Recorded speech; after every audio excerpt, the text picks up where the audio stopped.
Okay, so we're gonna be doing a tier list, and not just any. Actually, this is just any tier list. It's so stupid. All right, so first we have the pig village. This is a pig village found in the forest. So I think based off of just nostalgia, I'd probably put this somewhere in like B tier. Just a regular pig village. You can get resources and berries and maybe grass and carrots depending on what, World Gen wants to give. But there's no pig king. It's in the middle of the forest, so. Oh, is this. Dude, these are so tiny.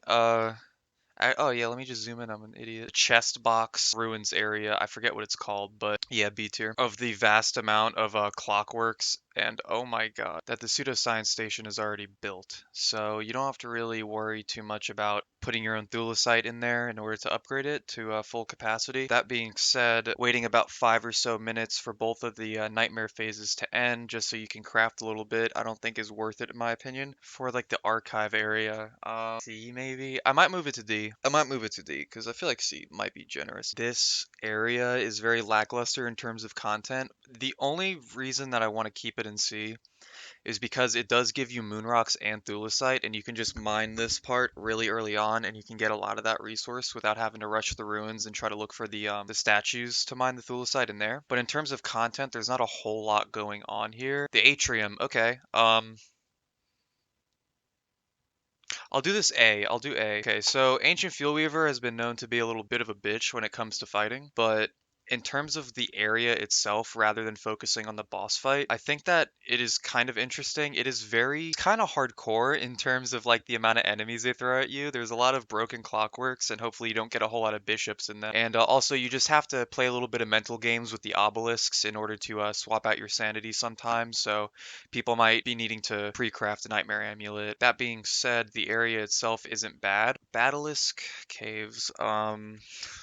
Bro, I don't know why there's an E tier, but let's just pretend that's F, right? Actually, no, I could just GF. I wish I had one. Basilisk Cave is kind of F tier, I'm not gonna lie, because you can definitely get different stalagmites almost in like a third or maybe even half of the other biomes in the caves. Not to mention basilisks are just super annoying unless you're trying to go for basilisks wings in order to craft a bat or something, because even though it's a pretty weird weapon and I don't see it often used, usually the people who do use it love it a lot. So if you were to try to get basilisk wings, this obviously be the biome for that. But in terms of content, it's just basilisks. It's guano, basilisk wings, and rocks and some gold, I guess. But you can find that pretty much everywhere else in the caves. But blue mushroom biome, I love you, baby. Blue mushrooms are great. They heal you when they're raw. You drain sanity when you cook them. You gain sanity, lose health. You can honestly just grab 20 of them, cook half of them, and then you'll be at probably full sanity, full health just by swapping out the minus health plus sanity. The spiders are really scarce in this biome. It makes kind of avoiding danger pretty easy. Obviously, all mushroom biomes, they don't really have tree guards in them, and I found myself using these to rush ruins multiple times. Banana biome. Yeah, this is just a banana biome. I mean A tier. I mean, actually, bananas are great, actually. You can make a lot of really interesting crockpot recipes. The only issue is that these are pretty, you have to go out of your way to get these, whether it's through Moonquay Island. So you kind of go out of your way to risk your life pretty drastically just to get a couple bananas. But once you do, the crockpot recipes kind of make up for it. I was gonna put it in A tier, but I think that in terms of content, you're really just getting lichen bananas and eels. Sunquay Island, I think, is I would say it's an easier way of getting bananas. I think it's safer, definitely, and you can also just replant the bushes at your home base. So I think the trees themselves are kind of like they feel almost obsolete sometimes once you get the banana bushes. But the crockpot recipes really are keeping this in B tier. This is swamp. This is a blurry ass photo. I'll put this in A tier actually. Wait a sec.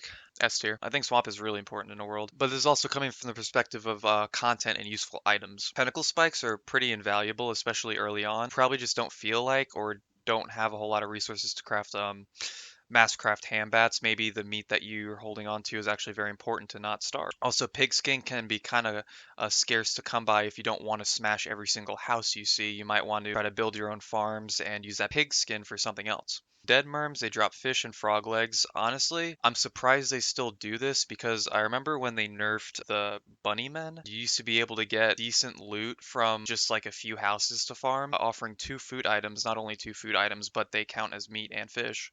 I think that's very valuable for crockpot recipes as well.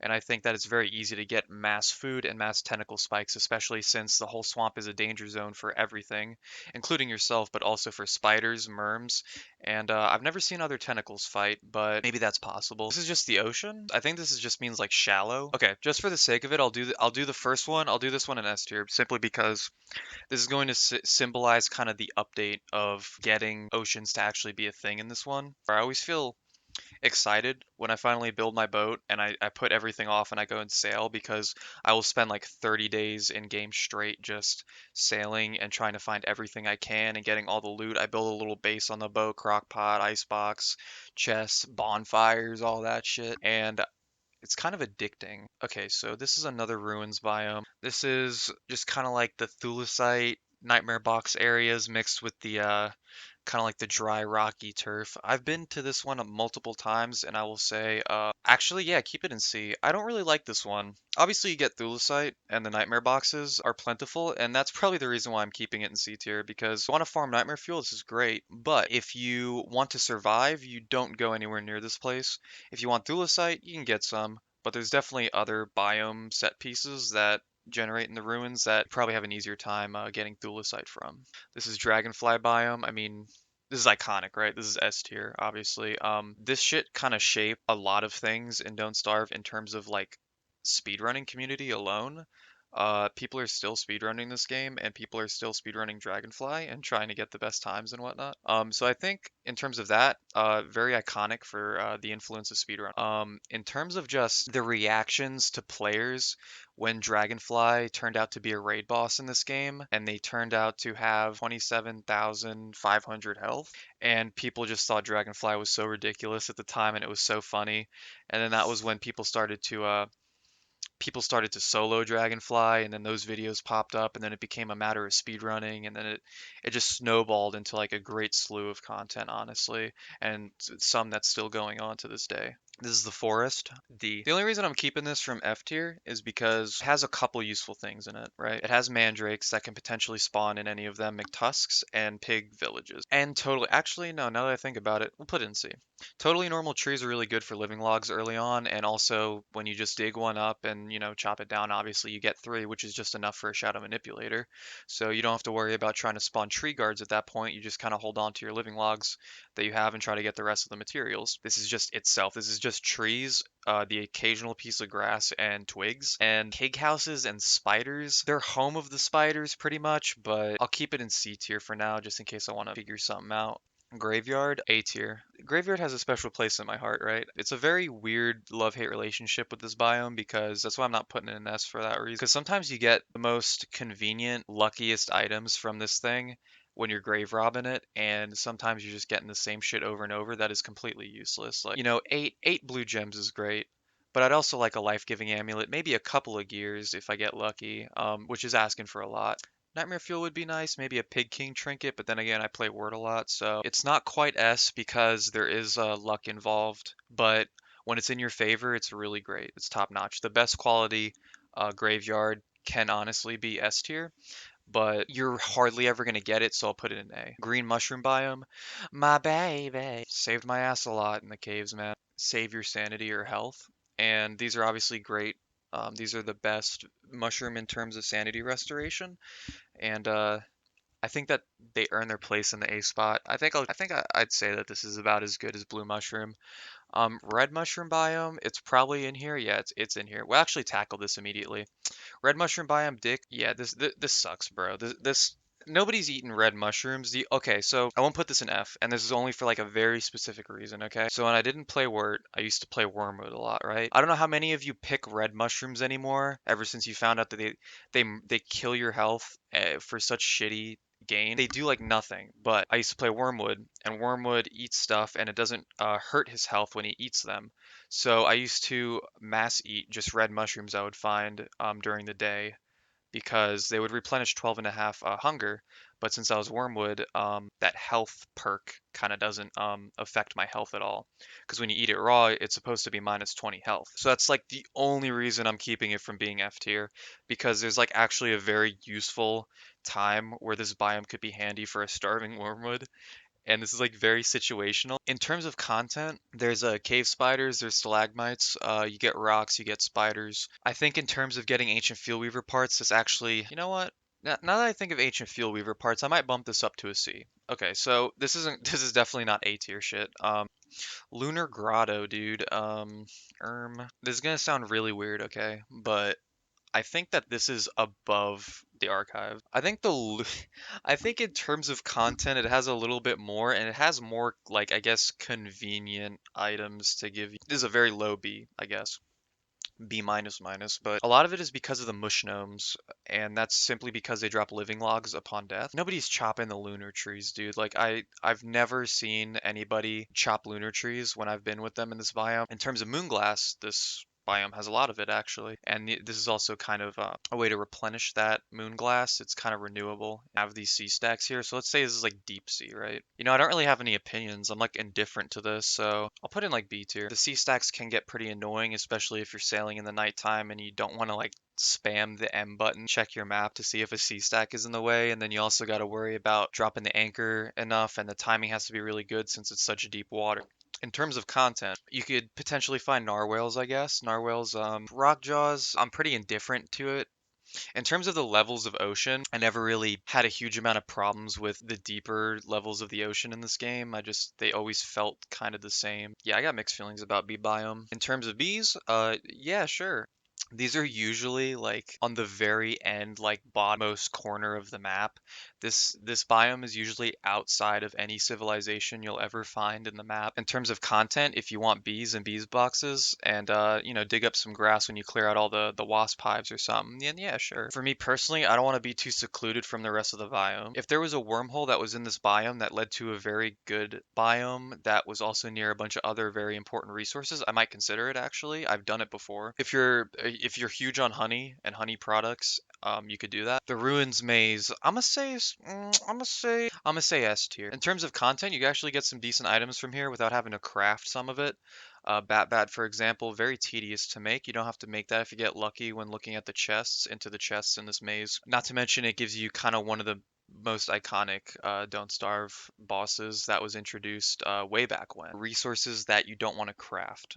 You can find helmets, log suits, stuff like the pickaxe, and that's very useful if you forget to craft your own golden axe and golden pickaxe before you go to your ruins rush, because that's happened to me before quite a bit, and the maze has saved me. In terms of the curses that the chests give you, honestly, if you're running around in the Minotaur maze and you're probably going to end up fighting the Minotaur when you're rushing through that maze, it's not like any.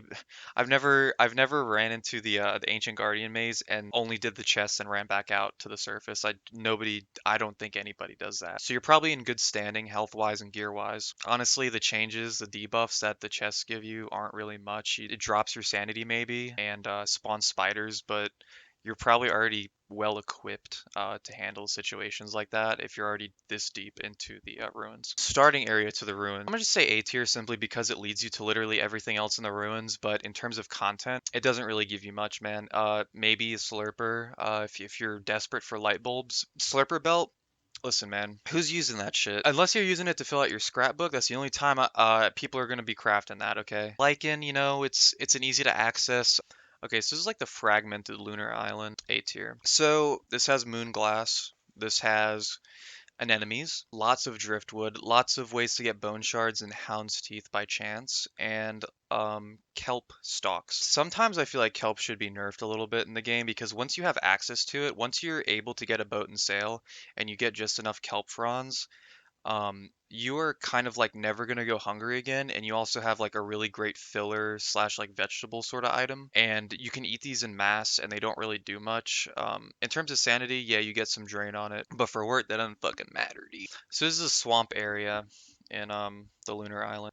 This is going to be behind the fragmented simply because there is no moonglass accessible here. Fragmented ones do have moonglass accessible, but the swamp has pretty much everything that the fragmented islands offer. Reeds and enemies, driftwood, bone shards, and kelp, like kelp stalks that are beached up. The forest area in the grotto is not as appealing as the other areas, I'm gonna be honest. These are like two of like the most underwhelming areas. I think I'll just keep all of these in A tier for now because this is part of the lunar island. Obviously, there's a lot of trees. These trees give you more wood than the average tree you might cut in a forest on land somewhere else. Now that I think about it, I'm thinking like this is pretty much just a glorified forest that has like a couple different new things. I'm giving it brownie points just because it's part of the lunar island though. Alright, so I moved a couple things around, but we're going to be talking about the apparent thing with this kind of plains biome in the lunar island is the fact that you can get stone fruit. You could just dig up the bushes and stone fruit don't perish unless you mine them, and then they'll turn into something edible, and you can also get rocks out of it. So it's a very good way to get rocks. As for the rocky biome and the lunar island, I feel like everything besides the forest and plains are kind of equal here. Very good for moon rock and moon glass, very good for rocks and gold, niter, what have you. But this is also the place where you have to plug in to get the altar. Out of these three pretty normal ones, I'll put this one at top just because of that. Because you're not going to be able to use a moon glass for anything pretty much unless you have the altar built. You can make glass cutters, you can make moon glass axes. There's also a couple other things that you can make, but I don't think anybody's really making bath bombs. I don't like it. I don't like this biome because there's a very small chance that you can't get the McTusk village, and instead you have to just resort to this shit. Beefalo biome in the forest and like maybe mandrake. How do I count both of them? I'll put them in high A actually. Mandrakes are very, very rare and they only spawn in this biome unless you get them luckily from a Klaus sack. Unless you're planning to base in this forest, you could probably kill the beefalo in here and get away with it. Very valuable biome for the mandrakes, but for the beefalo, it's kind of so I'm not putting it in S tier because the savannah is way better of a choice if you want beefalo. Now this is kind of the meteor kind of B area, like the meteor shower area. I'm gonna put this at like a high C. In terms of livability, no. It's meteor showers. They're gonna destroy your base. They're gonna kill you. In terms of resources, moon rocks, rocks, the basic resources that are always welcome. You can get tall birds here sometimes, and that's always nice. And you could also get the orb for Celestial Champion that you have to make special items with. And you can also make the portal paraphernalia, and you can make the moonrock idol, which is a very valuable item for restarting your character, restarting or swapping characters. So this feels kind of like this one, but except that there's like clockworks. I'm pretty sure I know what this one is. This is the one where the rooks are sitting in the middle of here, and there's usually two of them, and they're sitting around a pile of broken clockwork piles. And yeah, so this is kind of like the rook pile area, but there's just more of them. Honestly, very underwhelming. Honestly, this is just kind of the same as this nightmare box biome. Statue biomes in the ruins alongside with clockworks. They all feel very much the same. Okay, so this is like the clockwork area. I think in terms of ruin biomes that contain clockworks, pseudoscience stations, and ancient statues, this is probably the best one. I think this one's the best one simply because once you clear out the clockworks and everything, you really don't have to worry about any shadow boxes. There's a lot of nightmare boxes scattered throughout this biome sometimes, but they're honestly so far away from each other that you can find a pseudoscience station normally that is in a completely empty spot, void of any danger once you clear it out. Okay, Moonquay Island. Now, a lot of people hate this fucking update, and I don't understand why, because this is like a very optional kind of update. It has a couple things that are really valuable, such as banana bushes and maybe just an easy way to get frazzled wires for maybe Pig King gold gears, replantable reeds. I think that this is a good update in terms of that content. So honestly, I'm gonna put this in like kind of like mid to high B. I'm not sure why this is so hated because it does have a lot of valuable content. I think the curse, I've never been cursed in this game. I've gotten pretty close. I think I've had like 8 or 9 trinkets on, cursed trinkets on at one time. Maybe the curse is what makes this update bad. I'm not sure because I've been around this island quite a bit and I really don't have any complaints about it personally. All right, so this is a Spelunky kind of area of the ruins. Okay, so listen, buddy. Listen, buddy. I'm putting this in like low C, bro. Spelunkies need to die tonight. Boycotting Spelunkies immediately. These guys can ruin your run so easily. Now, luckily for me, knock on wood, that hasn't happened in kind of a minute, which is surprising. But they're very good at chasing you down infinitely until the nightmare phase ends, which is very annoying in case you want to catch your breath. Scarf down food real quick, swap out a weapon, craft anything. Anything that gives you any amount of breathing room, you're not able to do because you're going to get chased by these shadow spelunkies when nightmare phase happens. These guys are very annoying, and the only reason I'm putting this in C tier, not like D or F, is simply because they drop useful items such as beard hair and meat, bananas, and nightmare fuel sometimes, like when they die, which is a lot of resources because there is a lot that come out of the pods. So if you find a way to mass kill these guys, you're getting a lot of good resources, but most of the time you're not really going to be able to fight all of them head on because there's going to be 16 million of them biting you at the same time for 25 damage, I'm pretty sure. I'd much prefer the banana biome where there's not really a whole lot of spelunky. I'd rather prefer that one over this one. Okay, it's like Mosaic. Mosaic's pretty underwhelming to me. I'm not gonna lie. I like Losi. Actually, Mosaic's good for Graveyard, and without Mosaic, we wouldn't have Graveyard. But you can also get Meteor fields, I guess, in this area too, and a spot for Colossus Sat. But in terms of everything else, it feels kind of like an underwhelming rocky biome. There's really not a whole lot it has to offer, I'm gonna be honest, besides like maybe moon rocks and tall birds or something. That's pretty much all I have to say on it. I mean, if you're really interested in maybe the two patches of tiles of swamp turf for wort, maybe go ahead and pitchfork them when you see them. But I mean, if you want to not have to pre-craft cobblestone, they do have that turf in this area. There's not a whole lot of value here. Mixed mushroom biome. I'm gonna just put this up here. Look, red mushroom biome kind of takes us down a peg a little bit, but I think it's the amount of mush trees that they give you in this biome. They don't give you nearly as many as like an entire forest, obviously, but they do give you ones to choose from. They do have an open area where you can pick them instead of having to chop some. I'm pretty sure that toadstool kind of merges with this biome somehow. So it's really good if you find this one, you might want to try like looking around for a toadstool cap. Oasis. Okay, dude. This might be a very big conversation piece. Oasis isn't that fun for me to base at. Nonetheless, I'll put it in A. A lot of people treat this as like the only place to base ever in their worlds. Obviously, Volt Goats are great. Very good for weather panes, very good for meat. Electric milk, if you can make that farm work pretty easily. I love Volt Goats. They're probably my favorite mob in the game. But Cactus Flesh is always nice. The pond, you're safe from wildfires in this place, but honestly, I feel like a majority of people turn those off anyways. I do. I used to not, and I mean, it didn't really affect my world, but I just like to have them to a bare minimum because there's still a lot of stuff to worry about during summer other than wildfires. I feel like that and disease are like the two biggest contenders on things that people complained about. All in all, it's a good biome. It's just I don't think it's the greatest place to base at. I based at there multiple times, don't get me wrong, but that was really because I didn't have much of a choice or I didn't have another spot I really liked enough. So this is kind of like a last resort base in my opinion. The resources, however, are pretty good if you can get a helmet and just farm a lot of cactus flesh, or if you play wormwood and just get a bramble husk, you don't have to worry about getting pricked. Pearl's Island, okay. I think the issue arises with doing tasks for. I think the amount of tasks you have to do are just so long. I'm gonna put this in C, I'm not gonna lie. Obviously, you can get Pearl, and you can fight the Crab King, and that's a fun boss fight, But I feel like there's not a whole lot of value to this island other than maybe the Pinchin Winch. And I'm gonna be honest, some of you might be seeing Moonquay Island above Pearl's Island, and you're probably gonna be like flipping your shit. But honestly, this island isn't like crazy good in any way. It gives you a very small amount of resources that the regular Lunar Island gives you, like kelp stalks,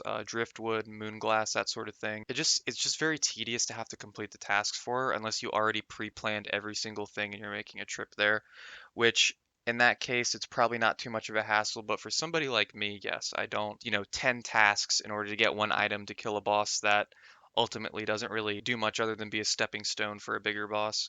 I think in terms of content, Moonquay Island gives you like way more bang for your buck by visiting in terms of renewable bananas and reeds. So yeah, that's just my opinion. Pig King, I mean, come on, dude. Let's be real here. Even as a Wart player, even if you're Wartox or Weber or anything, this is still a very valuable spot. Now, for somebody like Wart, can't really trade with the Pig King, but just the fact that this place exists, and in the deciduous biome. This biome is also home to Glommer, which is very good for the goop. It wasn't useful for anything other than fire fuel, and then they turned it into fertilizer, and then for winter flares for farming deer clops and McTusks easier, which kind of got rid of that feeling of needing to wait for McTusk or needing to wait for another deer clops like another year later. A lot of people base here too.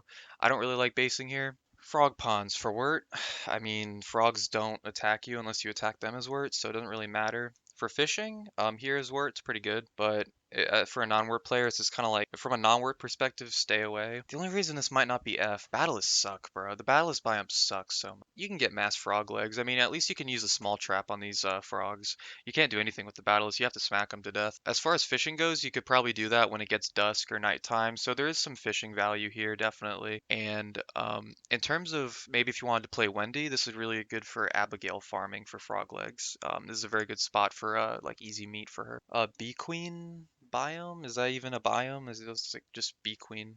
There's always a wasp nest, bro. Even in this photo, there's always just one wasp nest next to bee queen, I swear. Is this even a biome? Like, what the fuck? I mean, it's F tier, I guess, because I mean, yeah, you get Bee Queen obviously, which is a boss that a lot of people, they do have a lot of complaints about her and her minion spamming techniques, and having to find ways to just like work around that pretty much. But I'm not counting the boss as F tier. I'm just counting the biome. This isn't really much. This is just, a couple beehives and a wasp nest usually with some foliage and a tree. Like it's really, I don't know what this one is, but I could be wrong. I could be construing this. But yeah, Bee Queen is not F tier. The biome is though. Rocky Biome. I think Rocky Biome's S tier. There used to be instances where I don't know if there still are, but you would just get no Rocky Biome in your world. Like it was actually like a chance spawn because I feel like they knew it was pretty valuable to have a biome that had so many gold rocks and niter rocks. I think that they kind of knew that there was something going on. And this was especially the Rocky Biome was an especially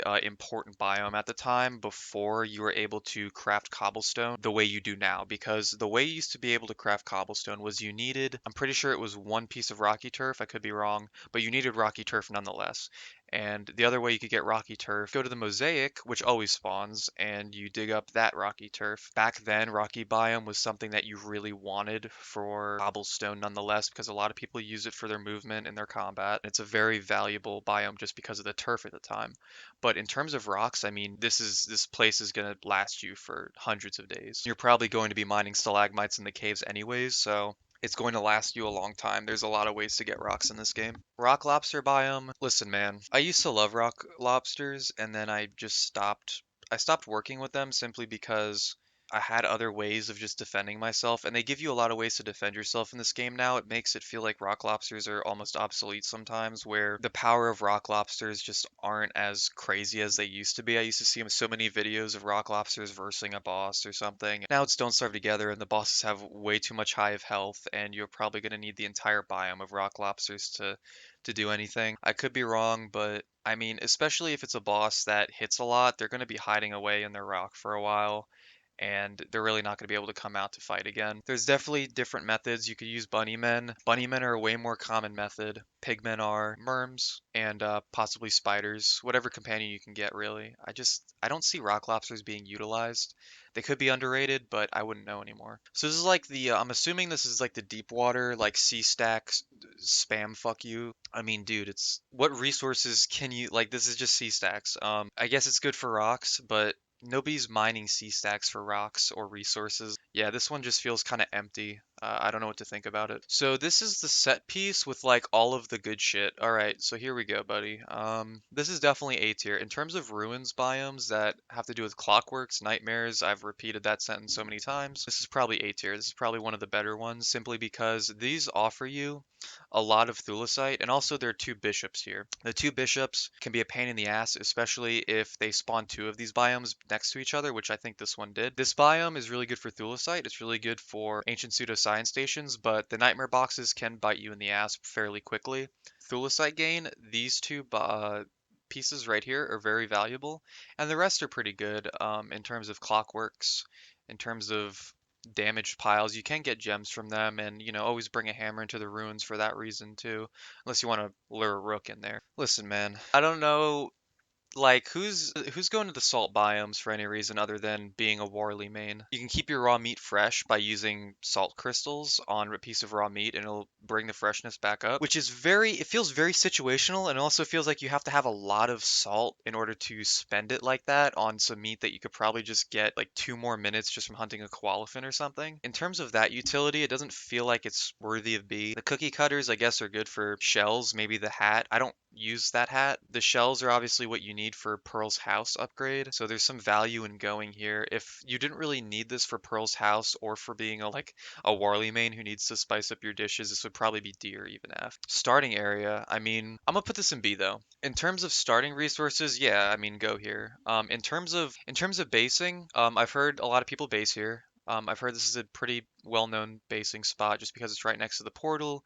You can meet up with your friends easier rather than having to run halfway across the map or trying to ask where they are. By the way, use global position mods for that. Also, this usually happens to be somewhere around the center of the map, so that's probably why people usually take a liking to this spot to base in, because a lot of people don't want to build on one side of the map and have to run all the way to the other, and maybe they get unlucky with wormholes. It's a very situational place to build. I actually had to build here in one of my recent worlds, actually. This feels like an emergency place to biome as well, along with the oasis. I don't really see myself basing here a whole lot. I would usually try to base in the center of a map away from the portal if I could, but sometimes the portal is in the very center, so you just kind of have to make ends meet with that. Starting resources, wood, grass, twigs, trees, berries, anything you need to just start out for the first few days, so it kind of gets you up on your feet, but in terms of anything else like rocks or valuable mob loot, this isn't the place for that. Spider quarry, okay, okay, okay, dude. I used to force this biome using Force Biomes mod, and then I started to not like it as much. It's B tier. I actually think it's very good. If you're playing Abigail, obviously, you're just gonna slay every nest that comes to you. In terms of rocks, this is a pretty good one. If you don't get the rocky biome, you kind of want to pray that you get the spider quarry instead, because that does count as a rocky biome, just kind of spams spider nests upon you. But more often than not, this biome has become more of a burden on my maps than it has become a blessing, especially if it crosses over into a very important map, which happened in my recent world where the spider quarry nests overlapped on top of my oasis. So yeah, this is a very situational one. You can get lucky, you can get really unlucky with the placement of this biome. Spider biome in caves. Okay. The only reason I'm putting this in D is because there's already a red forest biome that gives you the same kinds of spiders, and I'm keeping it from F is because I'm pretty sure you can get fossil fragments from the stalagmites here as well. But normally I find the red mushroom biome first before I find this one, because this one is kind of it's similar to the basilisk in a way where it's almost completely useless. Savannah, I mean, come on, dude. It's not even a question. Beefalo are insanely valuable in terms of the meat that they can produce. The beefalo wool, the horn for the hat. They also are good for hound defense. I haven't used them for hound defense in quite a bit, but they're very good for that. For poop, manure, fertilizer, whatever you want to call it. And also grass. I usually find myself mass digging up all the tufts of grass in this biome and just planting them at my base, and it's a lot of grass. So if you want to get grass, this is usually the place, and grass is a very basic resource, so you're probably going to be seeing yourself needing a stack of grass every couple days at least if you're not really making buildings willy-nilly. So yeah, it's not good just for beefalo, but for also a very basic resource that is needed. Similar to the rocky biome, rocks are very valuable but very basic. You're going to need a lot of them. Wait, so this is a swamp again, so I guess fuck it. Unless is that a reed trap? That's not a reed trap. This is just somebody fucked up, I guess. So I'm assuming this is like, this is like the middle area between shallow and deep waters. It's all right. It's all right, I guess. I'll just put it next to the deep one because I'm pretty sure the deep bass can spawn in both of these. I could be wrong though. And this one feels like a more point of no return sort of deal.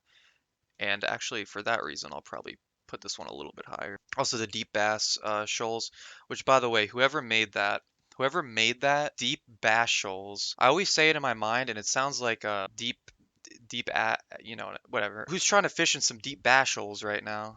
But yeah, Malbatross can spawn here. Also a very loved boss. But in terms of content, I guess the Albatross is good for a new sail for higher speed if you want to get from point A to point B quicker. This one also feels like it doesn't have a whole lot to offer. I'm going to be honest, I prefer shallow just because of the kelp. I hardly find myself battling the fish that kind of spawn in both of these, like narwhals and rockjaws.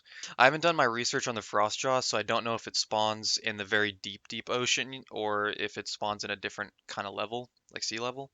But I'm assuming it's deep, deep just because. Okay, this biome. This biome's really weird to me because it feels like the starting biome, but it's just separate, and it also just feels like a lot of moleworms spawn here for some reason. This is probably just like the same as the starting biome. This is pretty much the same feeling it gives, trees, starting resources, and what have you. They both offer their own thing. The savannah area in the starting offers rabbits, this offers moleworms, so they're kind of on the same level in terms of like small creatures you can kill for food. That is if you're not a vegetarian. So yeah, I don't have much to say about this one. This one feels really basic. The waterlogged biome. I don't see myself personally, I'm only going to rank this a D because I don't see myself going here ever. I'm never thinking to myself, I gotta go get those figs. I gotta go get those grass gators, you know what I mean? If I stumble across it, that's cool. I might explore it, but usually I sail away from it. If I'm in the pinch for some logs, I might chop a couple trees and maybe take a fig if I get in the way of one, but I'm never gonna farm figs here. And I know that you can spawn a very giant tree of your own. You can get your own trees and stuff using the seeds from the giant tree in the middle. I don't see myself using that, and it's good for a fig farm, and that's why it's not F. So if you do go across here, that's the only reason it's useful, but it takes such a long time to get that tree to full size for the fig farm to work. And this just looks like ruins, so this looks like the starting area just without the lichen. Oh, it's alright. No, I won't put this anywhere actually. Fuck off. No, leave. Leave. Put an F just because it's like, I don't, this is miscellaneous. This feels like the same shit just without lichen, right? Yeah, so the green mushroom will go here. Actually, now that I think about this set piece, with the lots of thulecite to get, I might keep this in the same realm as the clockwork area here because they do have the same kind of feel to it. I agree with everything on S, to be honest. I don't know why there's two swamps, but tell me what you think. I feel like a lot of people might disagree or agree with these because they're just a sandbox game. You can do whatever you want in them. So some of these that are in lower tiers might have good reasons to be S tiers for you guys. So, all right, like and subscribe.